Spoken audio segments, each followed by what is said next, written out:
वालेकुम नाजरीन। Rubella infection का नाम यकीनन आप लोगों ने सुना होगा। इसको हम दूसरे अल्फाज में जर्मन मीजल्स भी कहते हैं।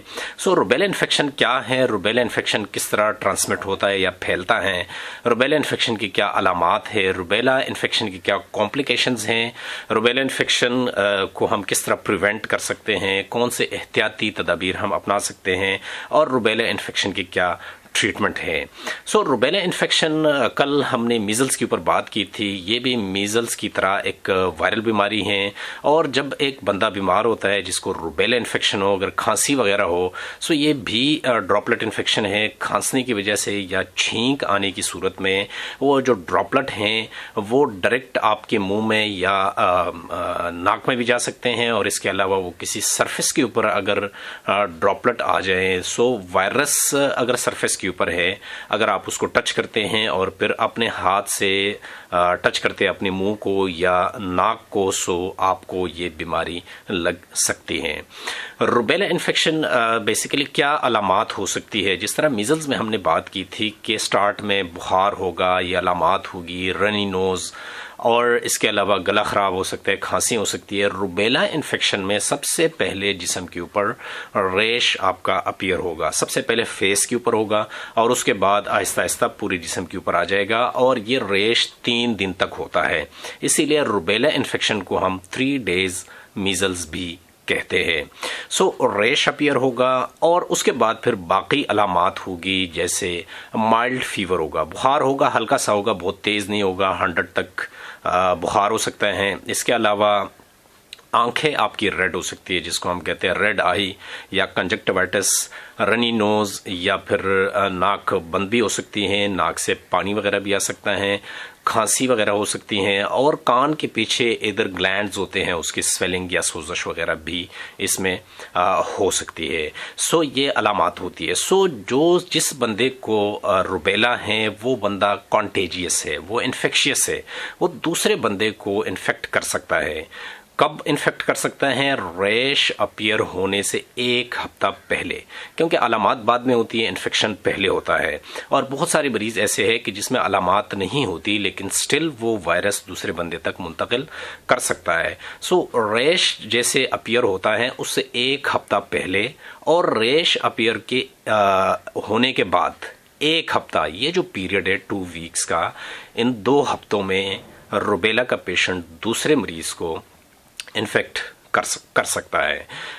अगर हम कॉम्प्लिकेशंस के ऊपर बात करें कि रुबेला की क्या कॉम्प्लिकेशंस है, सो इसको आप लोग ज़रा गौर से सुने, खासकर जो मेरा ऑडियंस है और जो खासकर ख़वातीन हैं, कि रुबेला इन्फेक्शन सबसे जो ज़्यादा मसला बनता है वो होता है प्रेगनेंसी में। सो प्रेगनेंसी में अगर किसी औरत को रुबेला इन्फेक्शन हो, सो उससे कॉन्जेनिटल डिफेक्ट्स हो सकते हैं, बच्चे के ऊपर असरात हो सकते हैं, औरत के ऊपर असरात हो सकते हैं, मिस कैरेज हो सकता है, टाइम से पहले डिलीवरी हो सकती हैं और अगर बेबी उनकी बर्थ भी हो जाए सो उनमें मसाइल हो सकते हैं। कंजेनिटल रुबेला सिंड्रोम हम उसे कहते हैं, कि जिसमें आमतौर पे हम 3 मेन चीज़ें देखते हैं कि जिसमें डेफनेस वगैरह, बच्चे बिल्कुल बहरे होंगे, इसके अलावा कैटरैक्ट्स जो आंखों की बीमारी हैं वो हो सकती हैं और दिल के अमराज उस बच्चे को हो सकते हैं।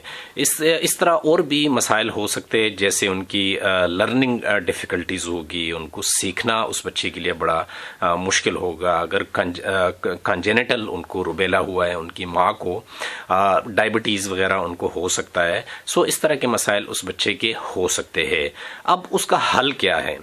हल ये है कि हम कैसे पहली बात करेंगे प्रिवेंशन के ऊपर, कि हम क्या एहतियाती तदाबीर अपना सकते हैं। सबसे पहली और ज़रूरी बात वही है जो कल हमने मीजल्स के हवाले से की थी, कि कोशिश करें कि अगर रुबेला का कोई पेशेंट है उसको आइसोलेट रखें, उनके साथ कांटेक्ट ना रखें, मास्क पहने, हाथों को बार बार धोए, हैंड्स हाइजीन बहुत ज़्यादा इंपॉर्टेंट है। एक हैंड्स हाइजीन से आप सैकड़ों बीमारियों को आप रोक सकते हैं। सो हैंड्स हाइजीन, बार बार हाथ धोना, تاکہ کہ اگر کسی سرفیس کے اوپر وائرس ہیں سو وہ وائرس آپ کے ہاتھ کے اوپر نہ آئیں. اگر آپ منہ کو ٹچ کرتے ہیں یا ناک کو ٹچ کرتے ہیں سو وہ ٹرانسمٹ نہیں ہوگا. سو ہینڈز ہائیجین بہت زیادہ امپورٹنٹ ہے. اور سب سے امپورٹنٹ چیز ہے ویکسینیشن.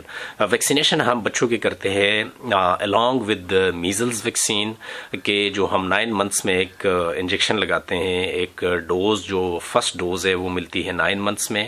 سو میزلز اور روبیلا وہ ایک ساتھ دونوں ویکسین بچے کو مل جاتی ہیں. اور جو سیکنڈ ڈوز ہیں وہ ہم دیتے ہیں 15 months میں. سو سب سے پہلے تو یہ ضروری ہے کہ بچوں کی ویکسینیشن کرائی جائے سو وہ بچے پروٹیکٹ ہو جائیں گے. اب کوشچن یہاں پہ یہ ہے کہ اگر پریگننٹ لیڈیز کے حوالے سے کیا کیا جائے. ویسے تو یہ بیماری کسی بھی ایج میں لگ سکتی ہے لیکن زیادہ کامن بچوں میں ہے اور پریگننٹ لیڈیز بہت زیادہ رسک پہ ہوتے ہیں.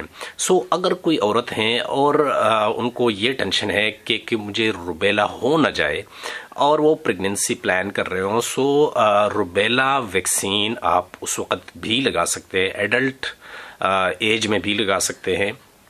آج آپ ویکسین لگا دیں. کم از کم 4 ہفتے تک انتظار کریں. پریگننسی اس وقت تک پلان نہیں کرنی. سو ویکسین لگانے کے 4 ہفتے کے بعد آپ پریگننسی کو پلان کر سکتے ہیں کیونکہ یہ جو اثرات ہوتے ہیں روبیلا کے یہ فرسٹ ٹرائمیسٹر میں زیادہ ہوتے ہیں. خاص کر 3rd month میں جب سارے آرگنز بچے کے بنتے ہیں اس وقت زیادہ مسائل بن سکتے ہیں. سو اگر پریگننسی پلان کرنی ہے سو احتیاطی طور پر آپ لوگ روبیلا کی ویکسینیشن لے سکتے ہیں 4 weeks before. سو 4 ہفتے گزر گئے اس کے بعد آپ پریگننسی پلان کریں. اگر پریگننسی کے دوران کسی عورت کو یہ پتہ چلے کہ مجھے روبیلا ہوا ہے سو ویکسین لگانے کا پھر فائدہ نہیں ہے. ویکسین کا مقصد ایک ہی ہے کہ ہم بیماری کو پریونٹ کر سکیں. اگر بیماری ایک دفعہ ہو گئی پھر ویکسین لگانے کا فائدہ نہیں ہے.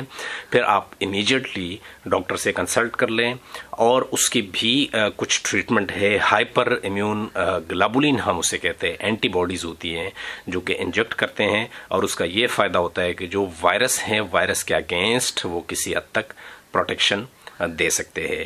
ناظرین امید ہے آج کی ویڈیو آپ لوگوں کو پسند آئی ہوگی. اپنے بھائی کو اپنی دعاؤں میں یاد رکھیں. اجازت چاہتا ہوں. اللہ حافظ.